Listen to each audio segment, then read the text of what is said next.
Hi everyone, this is Bella from the Magpies here.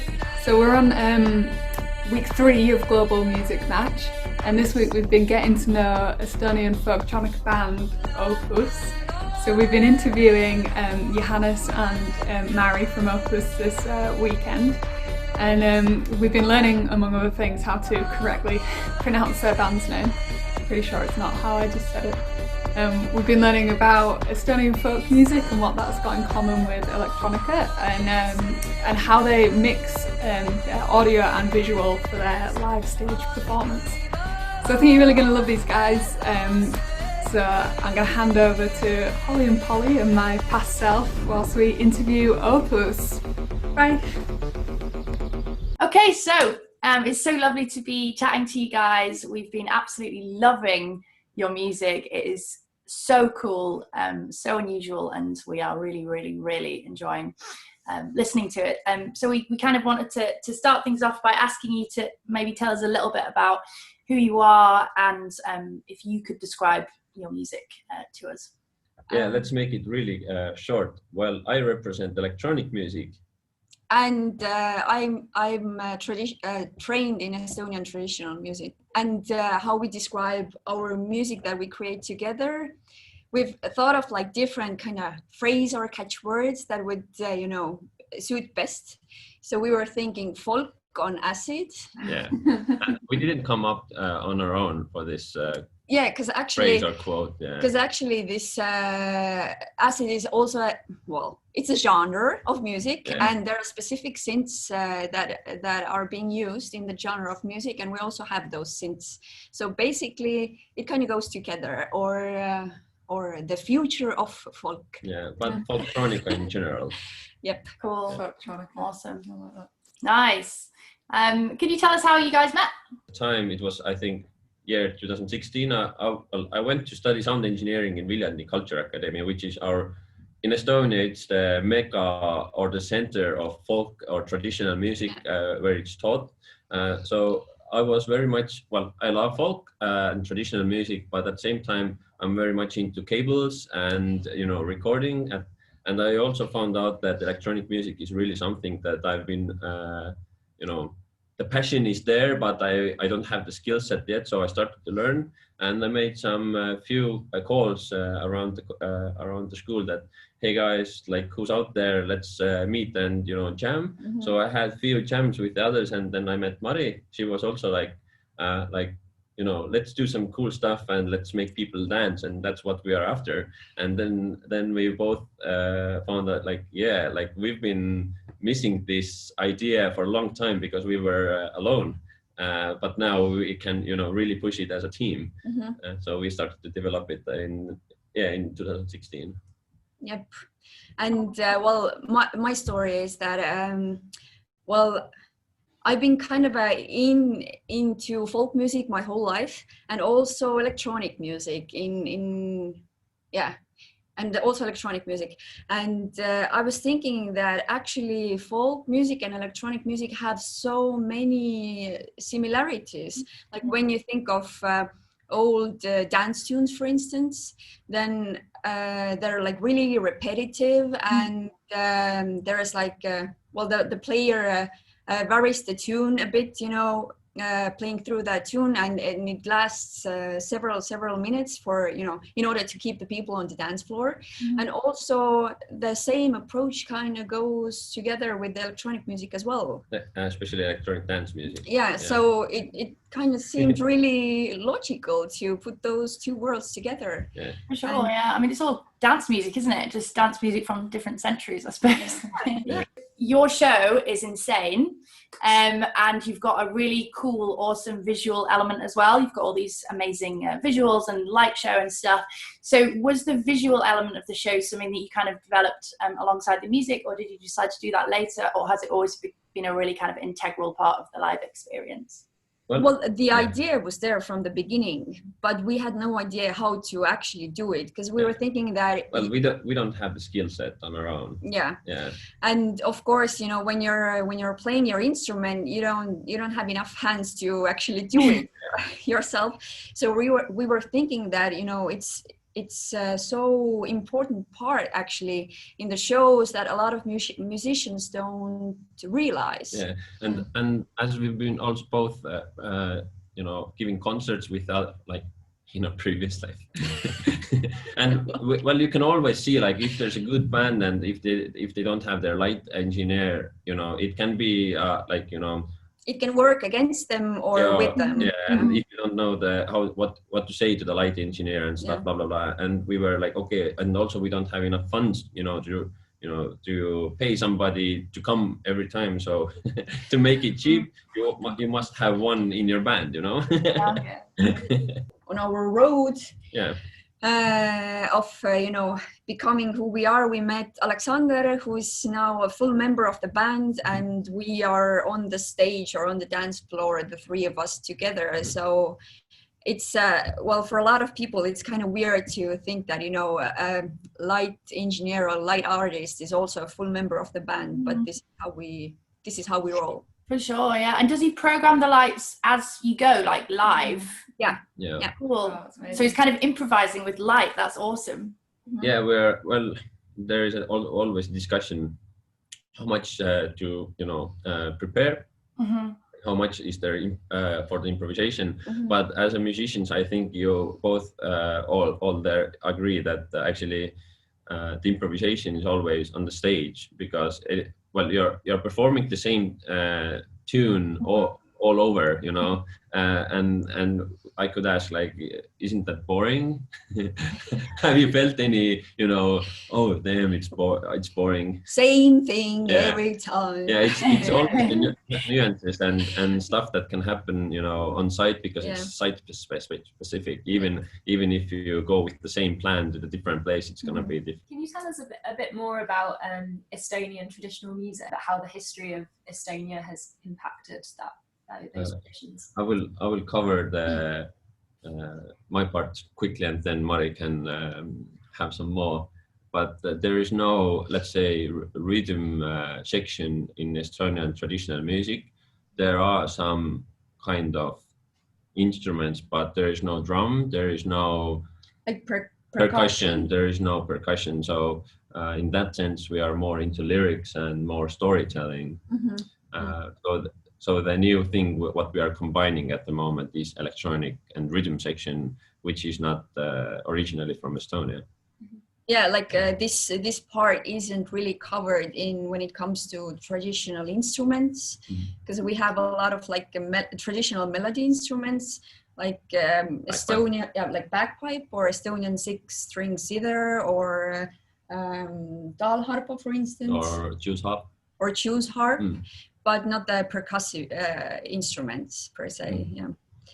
But when it comes to traditional songs, then there are basically like two different and really distinct like eras, I would say. It's the older tradition, which is the Runo song tradition, and it uses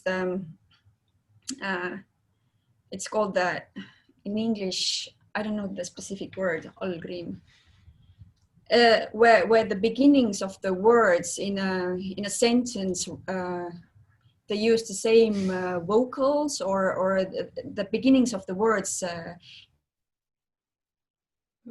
it doesn't use the end rhyme. It's like the beginning rhyme. Right. It rhymes at the start of the phrase. The phrase and the words in the phrase, they have the same beginning, like when it comes to different letters, like vocals or yeah. And this is pretty good topic, how to describe it in English. I haven't done it before, so I don't know the specific terms. Yeah. But we will look into it, and we'll let you know. It's a clear topic for us. Yeah. And of course the melody lines are really like narrow, and they don't have a lot of like huge jumps, and there are different like microtones, etc. But of course during that time, hundreds and thousands of years ago, they were not really aware of the like nowadays notation and you know, that sort of stuff. But and then there's the newer layer of traditional songs with that use more wider scale. Yeah. And of course then of course there comes the rhymes at the end of the, you know. Yeah, and the topics are also different. Like in the old traditional songs, there are like, you know, creating of the world, myths and myths and epics, and fairy of course tales. Work songs as well, and more modern or more.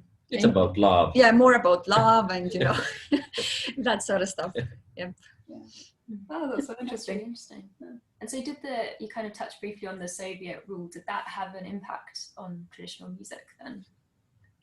Yeah, it did, because well, a lot of countries, Soviet countries, were impacted by of course the Soviet Union, and especially the traditions, because everything had to look like it's traditional, but the context and the meaning had to be Soviet. So it changed a lot of, you know, it kind of broke the line out. The line of. So there is a there is a line cut when it comes to traditional music, and basically there's nothing left. So in that sense, there is a gap in between. Yeah. But we were lucky to have some really old, like nowadays we could say, how do you describe, audiophiles and folklorists, 2-in-1, that were actually just going around Estonia and just collecting the material. And really at the end of 1800s and beginning of 1900s, there was a lot of people collected. And not only Estonians, it happened to be that luckily there were Swedes and Finnish also traveling around and finding and collecting stuff. So in that sense, we were preserved. I think we have one of the most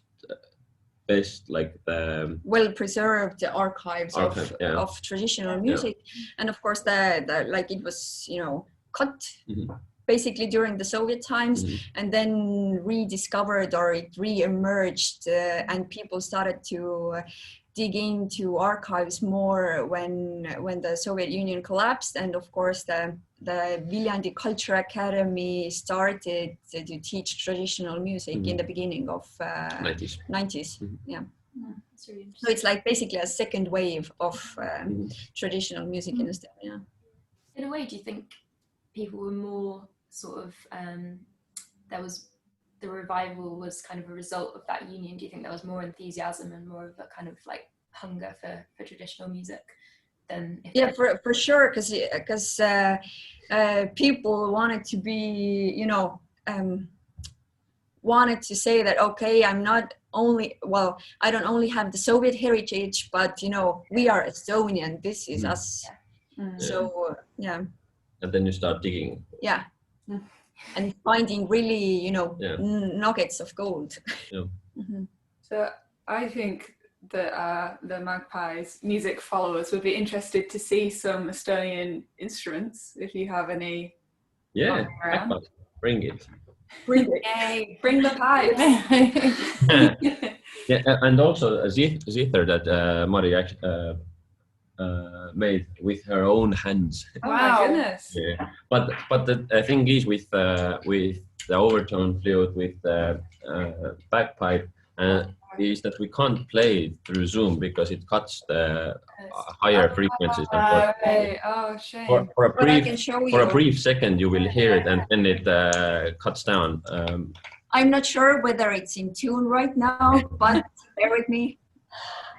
So this is the traditional. Well, this is the Estonian bagpipes, and there is one guy in Estonia who makes those. And basically, it's like I don't know, I would call it a second version or the newer, better version, because you can play chromatic on that bagpipe. And the older versions, you can play chromatic. And compared to, for example, Scottish bagpipe, it's super mild. Oh, Yeah, 'cause- right. and the Yeah. Scottish one has the drones over the shoulder and on the side. So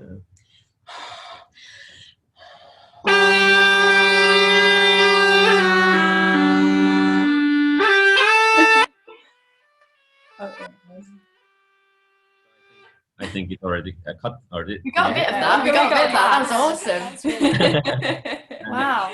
What a beautiful tone. That's amazing. Thank you Yeah, for showing us that. Yeah, thank you. What's the bag? What's that traditionally made of? well, traditionally it's made out of seal's stomach or some other animal's stomach, but this one actually the inside is made of the Gore-Tex fabric. You know, like you have like winter jacket or something. Yeah, yeah. And It's a winter jacket. basically, yeah. and covered with the leather, but the leather doesn't have any actually, you know, it's Anything. yeah, any purpose in that Yeah. sense, just you know, to Yeah. make it Isn't look it? more authentic. Yeah. Less Yeah, rusty. I will grab my sitter as well. You can, you know, Johannes can talk. Okay.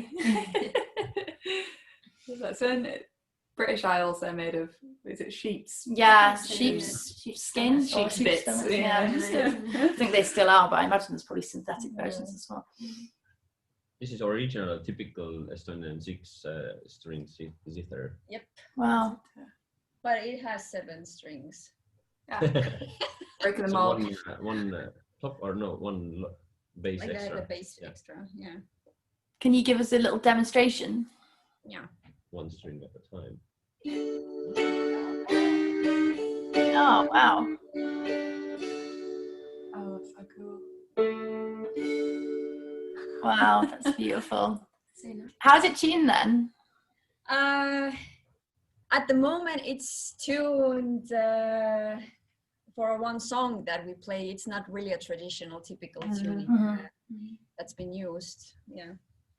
So this is it's in D. So usually we have like D and D and G zithers. So this is the in D. So this is the D, and then the 5th. So cool. nice. Sounds awesome. What material is the body made of? It's maple and spruce. Oh, Nice. right. Yeah. And the pattern of sound holes, is that a specific? Sorry, these are really nerdy questions. But, the pattern of sound holes, is that specific? Does it, you know, is there an order there? Well, fairly- the master told that I have to make some holes and not too many. Okay, so it's not that specific. Not too little, but I was thinking that, okay, I have to think of a pattern or something. So this is the, how do you say, Big Dipper Oh, cool. Oh, Yeah. amazing. Nice. So fun. Wow. and the sun here. Oh, Oh, wow. That's Love amazing. that. What is your name and how is it pronounced? What does it mean? Well, the name of the band is OOPUS. Yeah, OOPUS. So it's it's Estonian word well, coming from Latin word, which is Latin. Latin word, which is with one O. yeah. So basically, you know, first number, whatnot. Yeah, yeah. So, yeah, It means like a master's. masterpiece Creation or or work masterpiece, yeah. or Mhm. So it's never ending piece. Thanks so much, guys. It's been amazing to chat to you, and we'll see you soon. Thank you. Yeah.